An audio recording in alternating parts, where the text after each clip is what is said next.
1 second. Just making sure everything's running smoothly like it's supposed to be. Okay, everything's running the way it's supposed to. Awesome. So, hey guys, Lunaria back again. 1 second. I need to fix something. There we go. Okay. Anyway, now that that's fixed. So hey guys, I'm back again. So earlier I finished reading Gumdrop Angel, which is the reading What We Found, which is the third story from Gumdrop Angel, Fazbear Frights number 8. So I'm going to be starting something a little different. So I'm going to be doing a 2-hour live stream of this book. It's called Timekeeper. It's by Tara Sim. It is one of my favorites. Like, you can see a bit of wear and tear on the binding here. But it's a really good story. It's a steampunk fantasy. So yeah, I'm going to be reading this for about 2 hours or until my voice gives out. Whichever one comes first, we'll see. But yeah.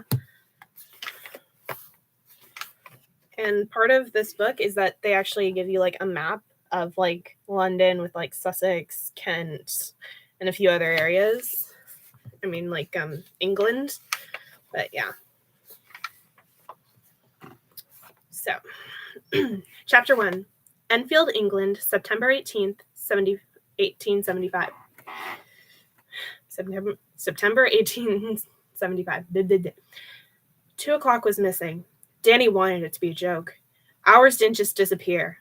But the clock tower before him and the silver timepiece in his hand read 3:06 in the afternoon, when not 15 minutes earlier they had read 1:51. I swear I can read. Because the hour no longer existed. A single thought registered, stunned, and succinct. Oh, hell.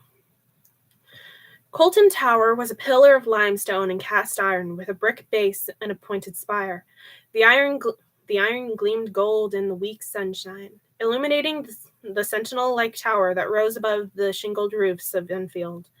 It stood apart from the other buildings, as if to showcase its power, easily visible at the heart of the town. The clock face shone yellow, its numbers and hands black against the opal glass. Danny approached the tower slowly, as if his presence would trigger something else catastrophic, the pendulum detaching, or the hands falling off. He kept his eyes on the blank space between 1 and 3 as he pressed his hands against the tower's side. His palms began to buzz with feverish warmth, and he felt the loss on another level entirely. Time pulled at his skin, whistled in his ear, blurred his vision. The tower was warning him, begging to be fixed. This was no joke. Who did this to you? He murmured. Of course, the tower couldn't answer. The hum of the crowd grew louder, breaking his concentration. Danny looked over his shoulder. The small homes and shops along the street were empty, their owners huddled near the village green. The townspeople had come not only to stare ineffectively at the clock, but for a glimpse at the young clock mechanic who sensed time in a way they couldn't. The back of Danny's neck prickled. He looked up again, but saw nothing. The mayor of Enfield wrung his hands nearby, glancing between Danny and the tower. The thin man cleared his throat with a sound like an engine stalling. Can it be fixed? He asked. The mayor was sweating, but then again, so was Danny. Danny wrenched his eyes away from the tower and lowered his hands. Yes, he said, trying not to make it sound like a question. Yes, it can be fixed. The set of the mayor's shoulders relaxed, but not by much. Then please, by all means. He gestured to the tower as if Danny had forgotten where it stood. The mayor was on edge for good reason. Blue uniforms flashed in the corner of Danny's eye as the London authorities combed the town, searching for the missing numeral. Hello, GC Bug Fuel. Welcome to the stream. They rummaged through houses without a care for the citizens' belongings, if the crashes were anything to go by.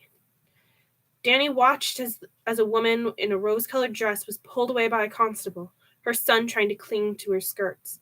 "Where are you taking Mommy?" the boy demanded. "I'll be back shortly, love," the woman said. She pried his hands off with a smile that barely concealed the worry in her eyes. "They just need to ask Mummy a few questions." The police would be asking everyone questions. This wasn't a simple matter of a clock falling to bits. Otherwise, the numeral would have been found by now. No, this was far more complicated. This was an act of burglary or vandalism. I got a message, one sec.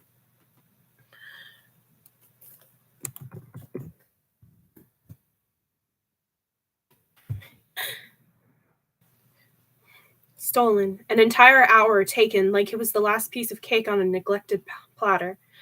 The clock ticked on despite the malfunction, but Danny felt the hour's absence as he would a missing finger. Enfield's web of time shivered around him in agitation. That wrongness bore down on his body, his lungs squeezed by the pressure, until it became difficult to draw his next breath. The threat wasn't as simple as missing an appointment or rushing through afternoon tea. If 1 hour was subtracted every day, Enfield would slide out of alignment with the rest of the world. There was no telling what would happen to the town then.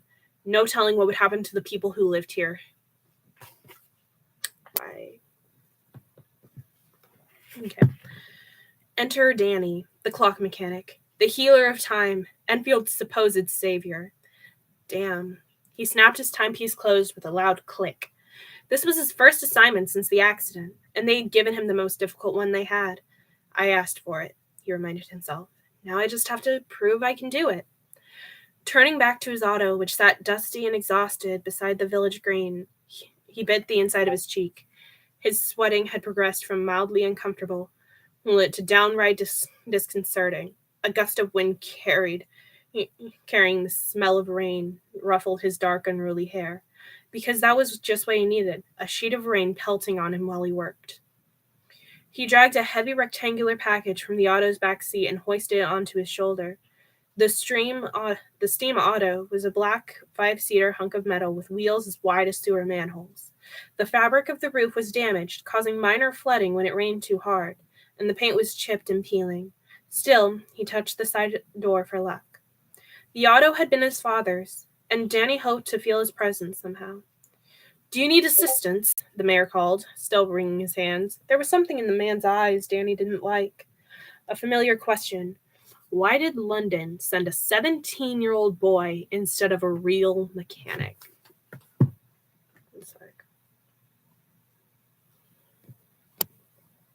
I'm just gonna... I don't know if I'll fix it. Just not remembering, but the story is technically set in England. Should I try doing like English? No. I don't know how that would turn out if I tried to do English accents. I don't know. We'll see. Danny tried to smile, but only achieved a grimace. No, thank you, sir. I'm sure the apprentice is waiting inside for me." Why did I start talking like that? He turned to the tower. The closer he drew, the harder the pressure grew on his chest, and he wondered if this was what Atlas if this is what Atlas would have felt had the world rested on his sternum rather than his shoulder. Opening the tower door, Danny's foot nearly collided with the first step in a long flight of wooden stairs. The rest of the bottom floor was only shadowed corridors and cobwebs. Danny looked up the stairs. The memory of the last clock tower sat heavy on his mind, tightening the cords of his neck. He ascended those stairs without a care, even swinging his key ring around one finger as he climbed. He grasped at that effortless now, desperate to mimic its stride. But it fell away like fog through his fingers. He had fixed clock towers before, he told himself. He could do it again. Danny climbed toward the belfry, each creaking step raising small clouds of dust. The tower smelled of moss and age, the scent of a forgotten memory. He counted 50 stairs until he reached the bells. The jack, a mechanical mannequin, stood motionless, with a hammer poised to strike the bells at the next hour. It already mistakenly announced the hour of 3. Farther up, Danny reached the churning clockwork, the bronze wheels and gears that held the hands around the face. Below his feet swung the pendulum, that swayed diligently side to side, beating every 2 seconds. As he watched the clockwork turn, the pressure returned and constricted his throat. His breaths came too fast, and his vision darkened at the edges. This wasn't just the tower's effect on him. It was panic. He was panicking. Again. He couldn't. Not now. Not when he had so much at stake. He wanted to run. He wanted to cover his ears and block the echoes of screeching metal, stop breathing in the ghost of smoke that followed him everywhere he went. It was worse inside the towers, this urge to fall to his knees and throw his arms over his head in defense. One of the reasons he had volunteered for this assignment, to get over this reaction. The room dipped beneath him as he took a quick step back. He closed his eyes and pushed the panic ruthlessly down, down, down. Tried to convince himself it didn't exist. He was Danny Hart, and he was a clock mechanic. A clock mechanic who is now afraid of clocks. It won't be like last time, he thought, touching the scar on his chin. It can't be. His pounding heart was not convinced. But this wasn't just about him. The tower was hurt in a way he could feel in his bones, a sharp twinge in his side like a cracked rib. They were both in pain. Danny hugged the parcel to his body and repeated what the doctors had told him to say over and over again. I was in an accident. I got out. I'm safe now. Whirs and clangs and ticks echoed throughout the tower, a symphony both familiar and new. The sounds vibrated through the wooden floorboards, traveled through the soles of his boots, up his legs to his heart. Strangely, they calmed him. They loosened his throat and slowed his breath. Each tower sounded different to him, like a voice. This one was curious, bright, unassuming. He listened to it speak, gathering his courage until his arms screamed a reminder that the package they held was rather heavy.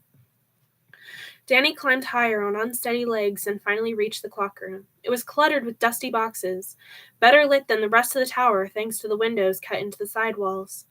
Out of breath, he put the package down and studied the near side of the clock face. The hands made long shadows through the glass, one resting horizontally, the other diagonal on its journey around the circle. He wondered who in their right mind would steal an hour from a clock tower. The twinge inside him was a physical warning, like the missing 2 o'clock demanded an hour of his life in compensation. As his father used to say, anything was possible. He looked around again and nearly jumped out of his skin. Someone sat on a box near the clock face. Danny could have sworn no one had been there a minute before. Oh, he breathed as shock faded to annoyance. You must be Brandon. The lead mechanic had mentioned his new apprentice would be Brandon Summers, a name Danny had never heard before. That was fine with him. His apprentices never lasted very long anyway. The apprentice turned from his examination of the clock face and examined Danny instead. Danny tried to mask his surprise. He had expected a 14-year-old brat, not someone his own age. Brandon's blonde hair made a halo around his face, his skin a soft shade of bronze. Danny wondered if he came from one of the colonies. Australia, maybe. A break in the rain clouds resulted in a brief flare of sunlight that gilded the room around them, giving the apprentice a preternatural glow. The eye Danny could see was light brown, like amber. The other one was shut tight. They stared at each other. Danny wanted to stay annoyed, but couldn't stop his own eyes from traveling over the apprentice's face. The shape of his eyes, the slanted slope of his cheekbone to his jaw, the width of his shoulders, and the straight line of his back. Danny had never seen this apprentice at the office before. Then again, he'd been away for a while. Hello, Danny said when the silence stretched on. His nerves hadn't settled and his face grew hot. It might have been the way the apprentice looked at him, somber and curious, like Danny had spoken a foreign language. Is there something in your eye? Danny asked. Brandon nodded. Must be all the dust. Brandon remained silent. Danny tensed, wondering if he was about to contend with yet another apprentice who resented being assigned to a mechanic barely older than himself. Danny couldn't count all the times he'd been tricked, had his tools stolen, or been laughed at behind his back.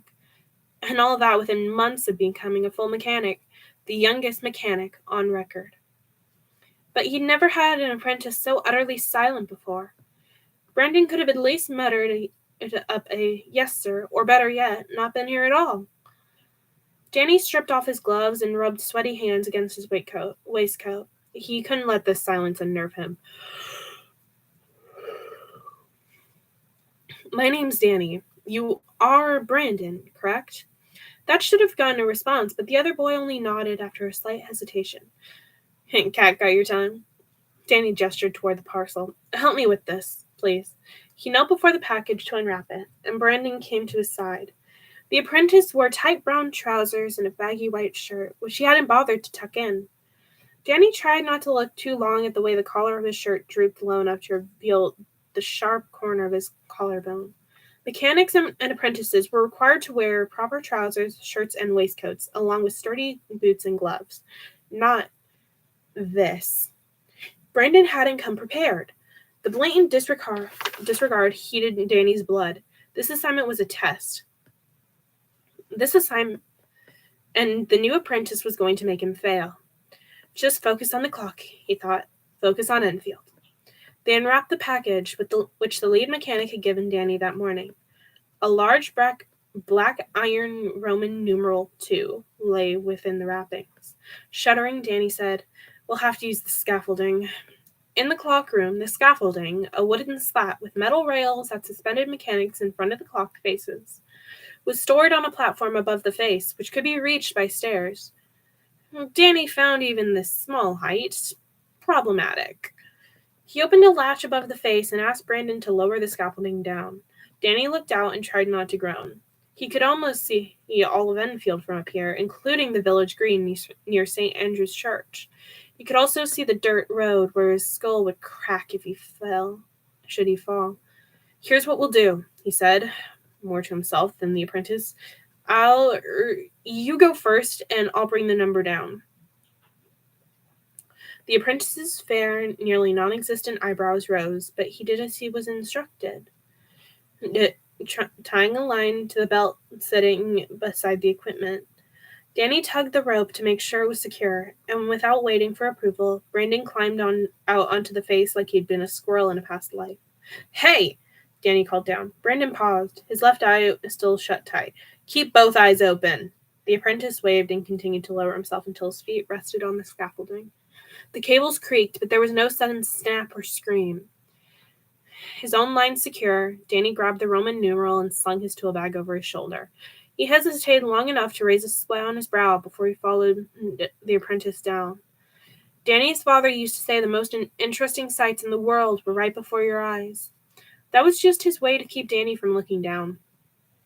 But Danny always did anyway.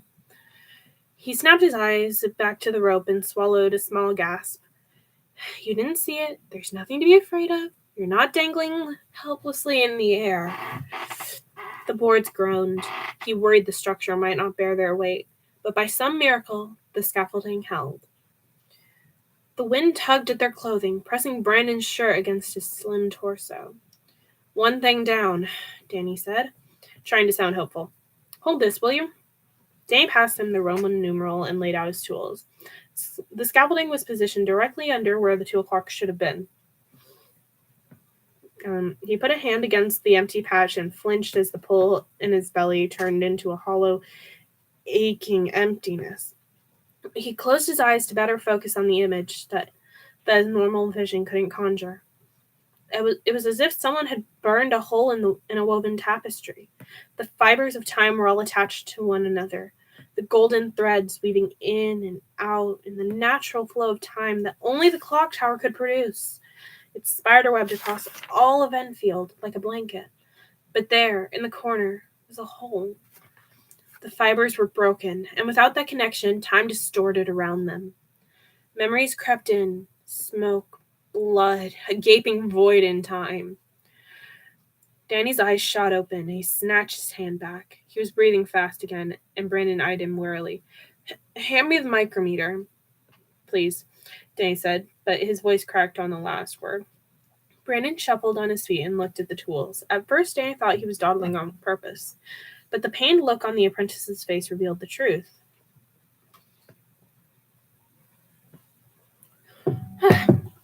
My voice is already trying to give out. Awesome.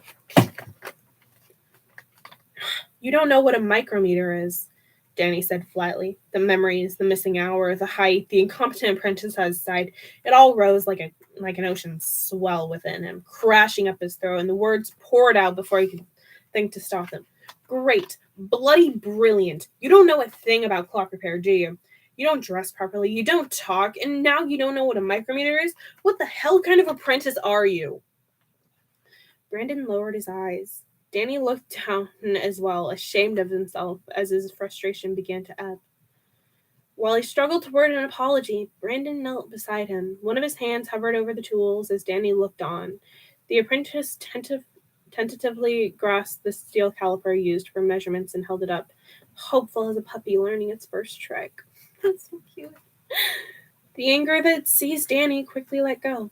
Yes, that's a micrometer, he said, pleasantly surprised. Well done.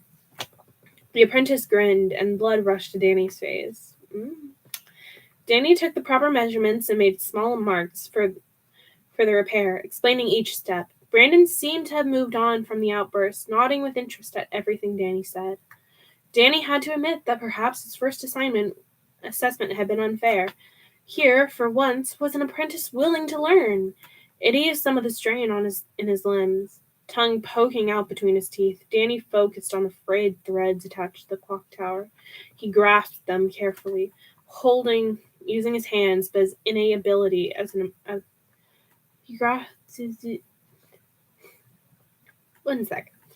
he grasped them carefully, using not his hands, but his innate ability as a mechanic to touch time. The fibers were alive and pulsing in his grip, confused and directionless. This was familiar. This was what he had missed most in the months he'd been away. The thrum of time, the beating of clocks. He used to spend hours in clock rooms before the accident, syncing his heartbeat with that of the clock tower. There was something else, too, a surge of power that felt like sunlight on skin, warming him from the inside out. Time grew stronger all around them, thickening the fibers. In fact, the power was so strong he faltered. The fibers began slipping away, sensing his uncertainty. But before they fled his grasp, Brandon put his hands on the numeral and something jumped like an auto backfire. Danny jumped with it, eyes wide. Brandon focused only on the numeral, adding his power to Danny's, to the clocks. The fibers rushed back, stronger than ever. Danny attached the broken ends of the fibers to the numeral in his hands, allowing the unremarkable slab of metal to join the connective web of time created by the tower. And then he asked Brandon to hold the power infused numeral up to the clock face. His pale, thin hands looked even paler next to Brandon's bronze skin. Tools in hand, Danny fastened the numeral to the face. At first, nothing happened, and he worried it hadn't worked. Then, gradually, the fibers attached them to the numeral, filled the hole until it sealed. Time shivered, then relaxed. Or maybe that was his own body's reaction. The tower bells rang in a sudden frenzy, calling out the hour of 2 before the hands moved to the correct time on their own. Danny tensed, momentarily deafened by the clamor. When his hearing returned, he could make out the crowd cheering in the street below. He breathed a sigh of relief. "You're all right now," he murmured to the tower, pressing his fingers to its face. "How long have you been a mechanic?" Brandon's voice startled Danny, and his fingers skipped against the glass. The apprentice looked at him the same way he had in the clock room, except now both eyes were open. They were amber in the daylight, bright and curious. His voice was light and smooth, flowing like a well-oiled whirring of gears. "And here I thought you were mute." Danny's own voice sounded low and clumsy in his ears. He began to put away his tools. "I was an apprentice at 12. I'm 17 now. Became a full mechanic 7 months ago." "Only 7 months?" Danny wasn't surprised by Brandon's disappointment. Most people were convinced that someone so young shouldn't even touch clock towers, let alone fix them. But that didn't change the rule that one could be a full mechanic by 17, if you worked hard enough. Danny glanced up to find the apprentice's expression. "I hadn't changed." Danny glanced up to find the apprentice's expression hadn't changed. My father started teaching me when I was 6. Um, the small frown disappeared, and Brandon's almost invisible eyebrows lifted. He's also a mechanic? Was, Danny corrected. The single word heavy in the air between them. Before Brandon could ask anything more, Danny stood and grabbed the cable attached to the scaffolding. Let's go up. They pulled in silence until they reached the wide door above. Right as the clouds broke open and spilled their promised rain, Danny almost fell to his knees to kiss the solid wood floorboards beneath him, still dizzy from the height and the touch of time. I need to head back to London before the rain gets worse. What about you? There were no other autos parked outside, and the Enfield Railroad station had been demolished a few years before. I'll be all right. Danny reached up to fix his hair. His hands were trembling. Brandon noticed and gave him a sympathetic smile. I won't tell anyone, he said, putting a secretive finger to his lips. Oh, Of course Brandon must have noticed his fear. I'm sorry you hurt your knee. Danny looked down. Thank you. Look, I'm sorry for snapping. I didn't mean to. I have a lot depending on this assignment, and I didn't want to ruin it. You didn't, Brandon assured him. I'm sorry for not knowing what a micrometer was. You did well with the numeral. Just study a little more, all right? He expected the apprentice to leave before him, but as he shrugged on his coat, Brandon hung back and watched the clock face. Are you sure you don't need a ride? The apprentice smiled and shook his head. Danny hesitated. He wondered if he should offer him a drink as an apology, even if the idea made him shake worse than the thought of jumping back onto the scaffolding. He opened his mouth to ask. Goodbye, he mumbled instead. Coward. He headed for the stairs, shoulders hunched. Brandon stayed in the same spot, staring at the clock face. When Danny looked over his shoulder, the apprentice was gone. Much as I'd love to read more, my throat honestly hurts. I can't. My throat is honestly hurting so bad right now. So much as I'd love to keep streaming, I can't. My throat hurts a lot. So I'm going to cut it here and I'm going to let my voice rest. I'll probably be back tomorrow. Might do like a late night stream later. But for right now, I'm just going to let my voice rest. So yeah, bye.